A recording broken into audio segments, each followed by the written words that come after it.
Good day and welcome. My name is Caitlin Kearns, and today I'm at Pioneer Farms in Austin, Texas to talk to you about old-fashioned bread making.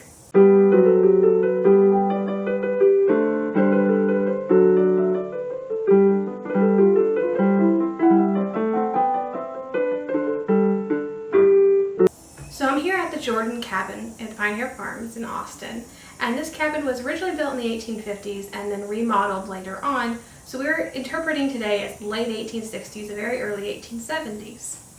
Now what I'm going to make for you today is what we would now call sourdough bread, but we're going to do it the old-fashioned way. And this is old-fashioned even by 1860s and 1870s standards. You don't see sourdough written about very often.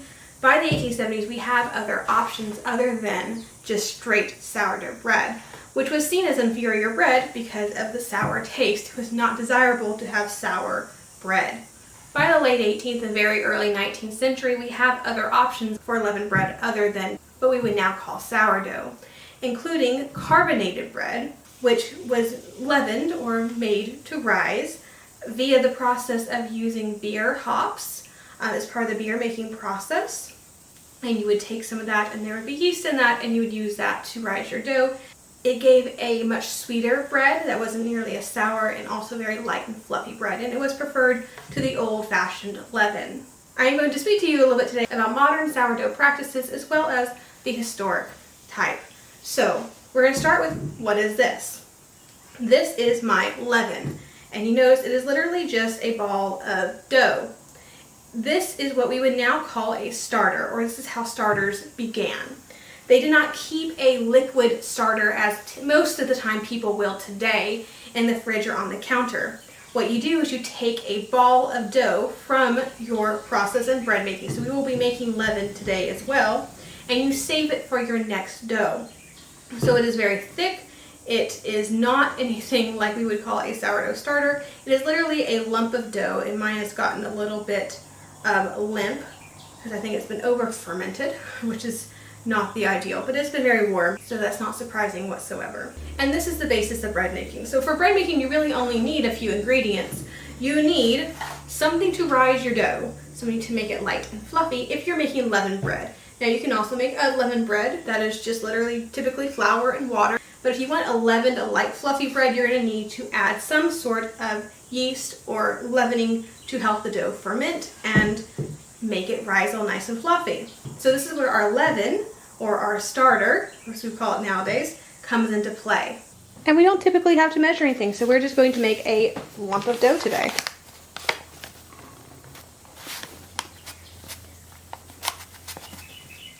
Now today it is recommended that you use a scale, but they didn't have scales in terms of grams measurements, and they are not typically used even when we do use measurements. This being a very old-fashioned dough is done mostly by feel. So I have here a bunch of flour, just wheat and flour. So I have here a dough board, and we're going to fill it with flour sufficient enough to make dough. A lot of the recipes call for very large quantities of dough, so you can make several loaves. We're going to make a smaller batch today. If and when they measured flour, it was typically in pounds. I'm going to add my leaven to the center of the bowl. Now that we have our flour and our leaven, our next step is going to be adding our liquid, our water. And water is really mixed in a quantity to make a stiff dough. And the next step is to mix the dough, which of course you do by hand. And at this point, we are looking to get the texture and the consistency correct. If it's a little bit sticky, you add more flour. Too stiff and hard to knead, you add more water. One thing that will frustrate those who cook period recipes in modern times is the lack of measurements.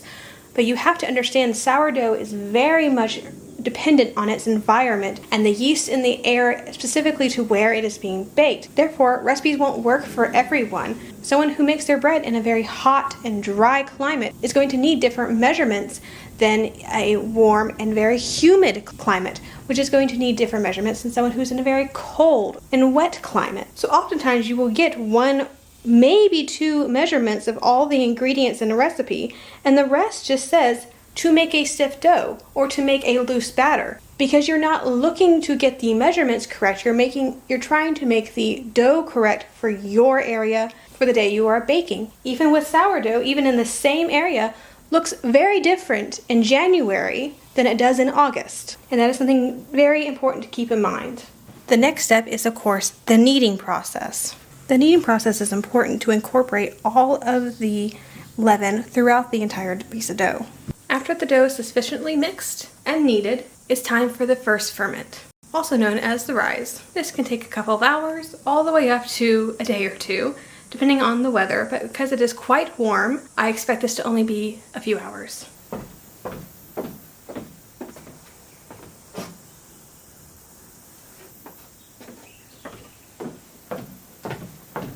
And while we wait, we will go ahead, make sure the fire is stoked and ready to go to bake, and discuss some historical mentions of bread making. The Centennial Cookbook and General Guide, published in 1876, has the history of sourdough bread as this. Somewhere about the beginning of the 13th Olympiad, the slave of Archon at Athens made leavened bread by accident. He had left some wheaten dough in an earthen pan and forgotten. Some days afterwards, he lighted upon it again, found it turning sour. His first thought was to throw it away, but his master coming up, he mixed this now accident dough with some fresh dough which he was working at. The bread thus produced was found delicious by the Archon and his friends, and the slave, being summoned, told the secret. It spread all over Athens, and everybody wanting leavened bread at once, certain persons set up as bread makers or bakers. In a short time, bread baking became quite an art, and Athenian bread was quoted all over Greece as the best bread, just as honey of Hymettus is celebrated as the best honey. Er's Dictionary of Arts, Manufactures, and Mines of 1870 says this about bread baking. Bread is obtained by baking a dough previously fermented either by a mixture of yeast or leaven, or it is artificially rendered spongy by causing an acid, muriatic or tartar, to react upon carbonate or bicarbonate of soda or of ammonia, mixed into the doughy mass, not with ordinary water, but with water strongly impregnated with carbonic acid.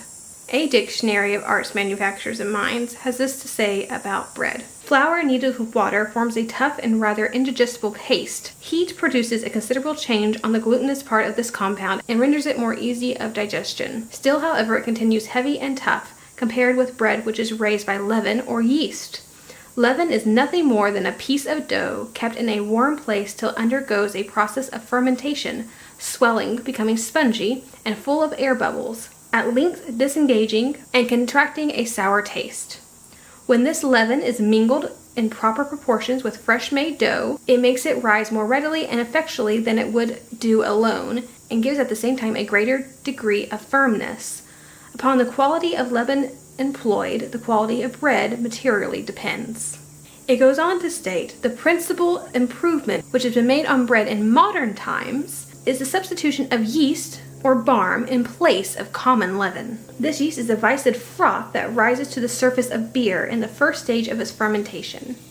When mixed with the dough, it makes it rise much more speedily and effectually than ordinary leaven, and the bread, of course, is much lighter and freer from that sour and disagreeable taste which may often be perceived in bread raised with leaven, either because too much is mingled with the paste or has been allowed to advance too far in the process of fermentation. Bread properly raised and baked differs materially from unleavened cakes, not only in being less compact and heavy and more agreeable to the taste, but in losing its tenacious and gluttonous qualities, and thus becoming more digestible. While the bread is fermenting, it is going through a process of change. Beaton's Science, Art, and Literature has this to state on the subject. Bread is made from flour of any of the cereals, wheat, rye, barley, oats, etc., but as wheat is the most nutritious grain, it is most generally used. It is also the only grain from which a light, porous bread can be made. Wheaten dough, clear from the bran or husk of the grain, consists of water, gluten, starch, sugar, and dextrin or British gum.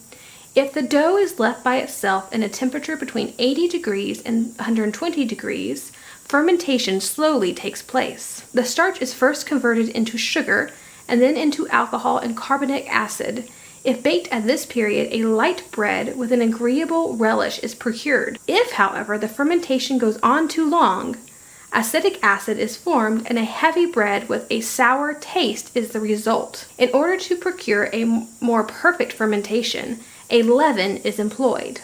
This leaven is either a piece of dough in a fermenting state or yeast, a substance produced in beer while it is in the act of fermentation. Yeast is most generally used, as it is quicker and more certain in its action than the leaven of dough. In order to bake a loaf of bread, a small quantity of yeast is well kneaded into a mass of dough and allowed to remain in a moderately warm place. Fermentation begins to take place, and as the carbonic acid and alcohol are disengaged, they struggle up through the elastic mass and the loaf begins to rise.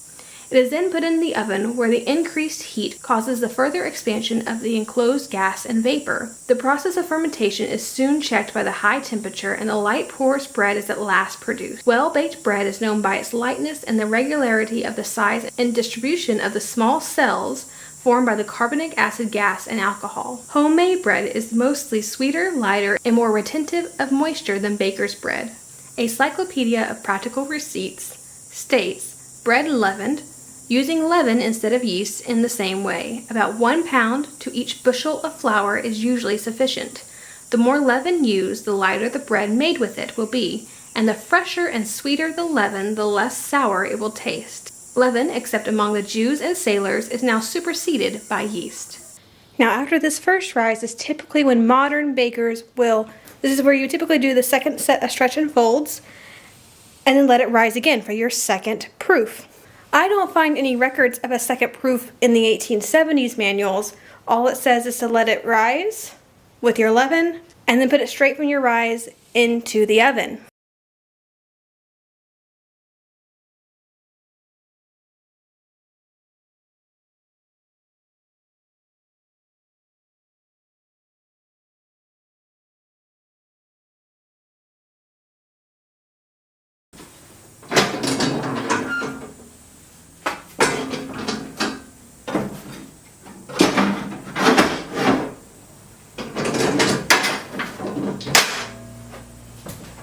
I do find that this produces a much denser bread than if you were to just knead it again and do a second rise. The bread is baked until it is brown on top and also brown on the bottom. And depending on how hot your fire is, what type of wood you're using, whether you're using coal embers or actual fire, how long the fire has been going in the firebox, and a variety of other reasons, it's going to affect your bake time. So there is not going to be a set bake it for 35 minutes, bake it for 40 minutes, bake it for 20 minutes. As you could somewhat do today because of ovens that are at specific temperatures. Once the bread is baked, pull it out of the oven and let it cool before slicing. And there you have sourdough bread made the historic 1870s way. No kept starter, no measuring, especially not in grams. No stretch and folds, no check to see what stage of fermentation it is, no set temperature to cook, no set time to cook, just bread made the way they used to do it.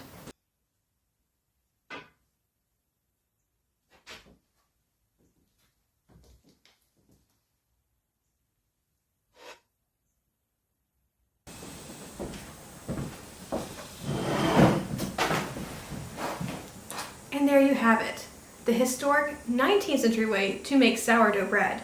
Bread was a basic food group, and again, this is not the only way to make bread. It's not even the most common way to make bread. This was a very outdated, older way to make bread by the 1870s. Typically, you'd be using more of a commercial yeast to leaven your bread as opposed to actual leaven. Anyway, I do hope that was a very enjoyable video for all. Sourdough does not necessarily have to be as complicated and as precise as people today would likely let you to believe. Old-fashioned sourdough can be a very simple process indeed. If you've enjoyed this historic sourdough baking adventure, please consider liking the video and subscribing to the channel to follow along for more episodes. Have a fantastic week, and I'll see you back here in the next video.